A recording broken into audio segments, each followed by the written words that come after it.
सृष्टोऽन्तः त्वनयोस्तत्त्वदर्शिभिः अविनाशि तु तद्विद्धि येन सर्वमिदं ततं विनाशमव्ययस्यास्य न कश्चित् कर्तुमर्हति अन्तवन्त इमे देहाः नित्यस्योक्ताः शरीरिणः अनाशिनो प्रमेयस्य तस्माद्युध्यस्व भारत य एनं वेत्ति हन्तारम् यश्चैनं मन्यते हतम् उभौ तौ न विजानीतः नायं हन्ति न हन्यते न जायते म्रियते वा कदाचित् नायं भूत्वा भविता वा न भूयः अजो नित्यः शाश्वतोऽयं पुराणः न हन्यते हन्यमाने शरीरे वेदाविनाशिनं नित्यं य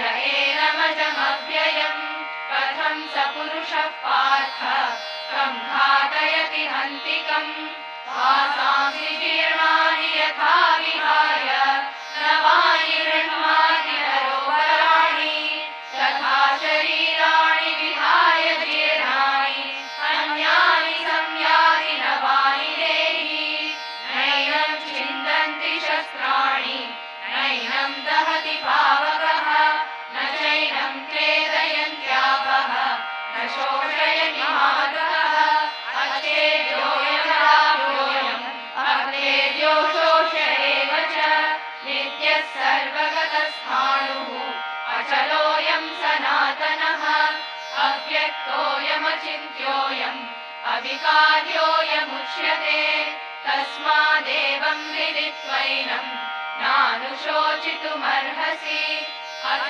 चैनं नित्यजातं नित्यं वा मन्यसे मृतम् तथापि त्वं महाबाहो नैवं शोचितुमर्हसि जातस्य हि ध्रुवो मृत्युः ध्रुवं जन्म मृतस्य च तस्मादपरिहार्येऽर्थे न त्वं शोचितुमर्हसि अव्यक्तानि भूतानि व्यक्तमध्यानि भारत अव्यक्तनिधनान्येव तत्र का परिदेवना आश्चर्यवत् पश्यति कश्चिदेनम् आश्चर्यवत् वदति तथैव चान्यः आश्चर्यवच्चैनमन्यः शृणोति श्रुत्वाप्येनं वेद न चैव कश्चित् देही नित्यमवध्योऽयं देहे सर्वस्य भारत तस्मात् सर्वाणि भूतानि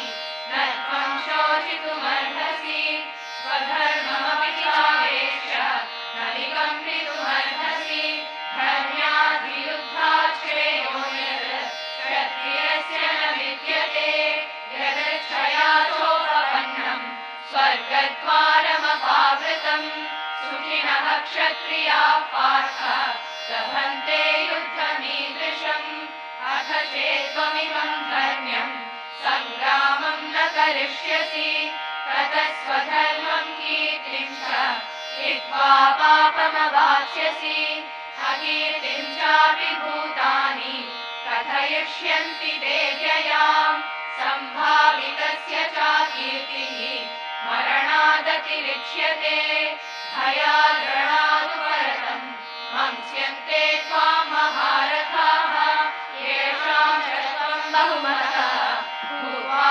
यास्यसि लाघवम् अवाच्यवादांश्च बहून् करिष्यन्ति तवाहिताः निन्दन्तस्तव सामर्थ्यं ततो दुःखतरं नु किम् हतो वा प्राप्स्यसि स्वर्गम् जित्वा वा भोक्ष्यसे महीम् तस्मादुत्तिष्ठ कौन्तेय युद्धाय कृतनिश्चयः सुखदुःखे समे कृत्वा लाभालाभौ जयाजयौ ततो युद्धाय युज्यस्व नैवं पापमवाप्स्यसि एषा ते विहिता साङ्ख्ये बुद्धिर्योगे त्विमां शृणु बुद्ध्या युक्तो यया पार्थ कर्मबन्धं प्रहास्यसि नेहाभिक्रमनाशोऽस्ति प्रत्यवायो न विद्यते स्वल्पमप्यस्य तस्य धर्मस्य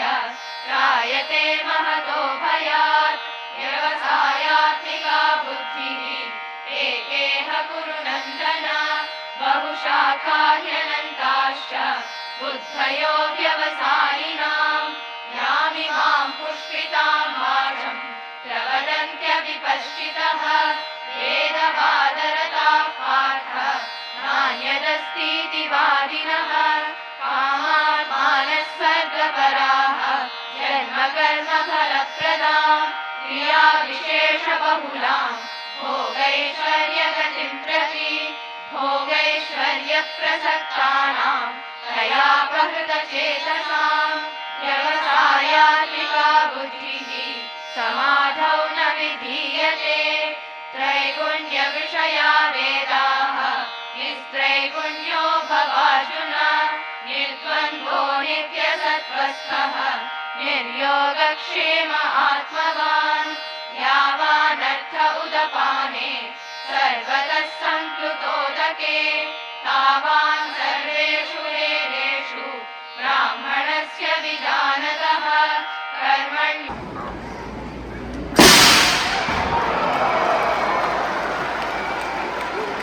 కృష్ణం వందే జగద్గురు.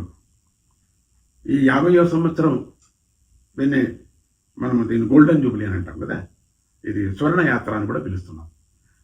ఈరోజు నాకు చాలా ఆనందంగా ఉంది. వేల మంది విద్యార్థులు ఎంతో భక్తితో, శ్రద్ధతో, నియమంతో సంపూర్ణ భగవద్గీత పారాయణం పూర్తి చేశారు. అందరికీ శ్రీకృష్ణుడి ఆశీర్వాదం కలగని అని ఆశీర్వదిస్తూ, భగవద్గీత ధర్మానికి శాశ్వతమైన స్వరం లాంటిది. ఆ స్వరం వింటేనే సమస్త పాపాలు పోతాయి. వేణుస్వరం విన్నట్టుగా ఇలా జీవించాలి.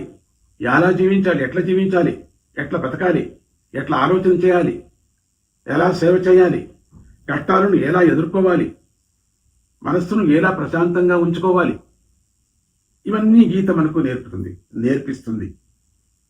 ఈ ఒక్క మతానికే, ఒక్క దేశానికో చెందినవి కావు అనుకున్నారు కదా మీరు. ఒక మతానికి అది అని కాదు, ఈ యావత్ మానవాళికి, మనందరికీ చెందినవి.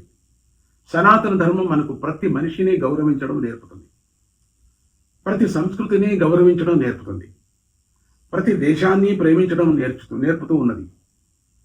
ప్రకృతితో స్నేహంగా ఉండటం కూడా నేర్పుతుంది.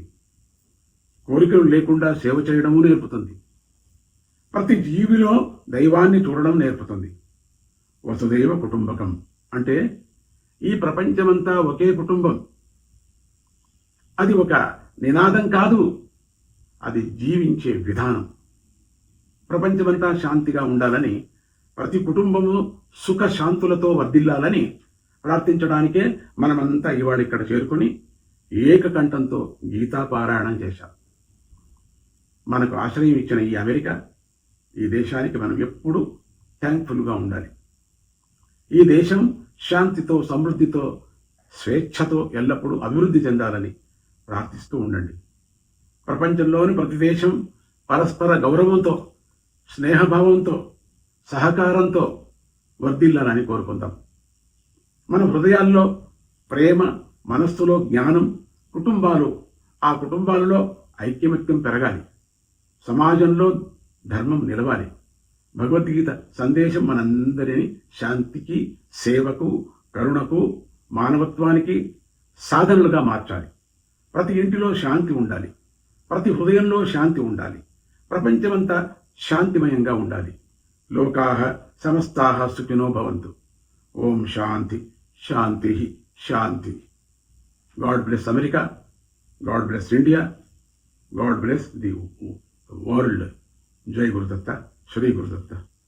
హరి ఓం తత్సత్. కృష్ణం వందే జగద్గురు. అందరూ కొత్త వాళ్ళు కూడా చేరుకుంటారు కదా, చేరుకోండి. మీకు అందరికీ మంచిది.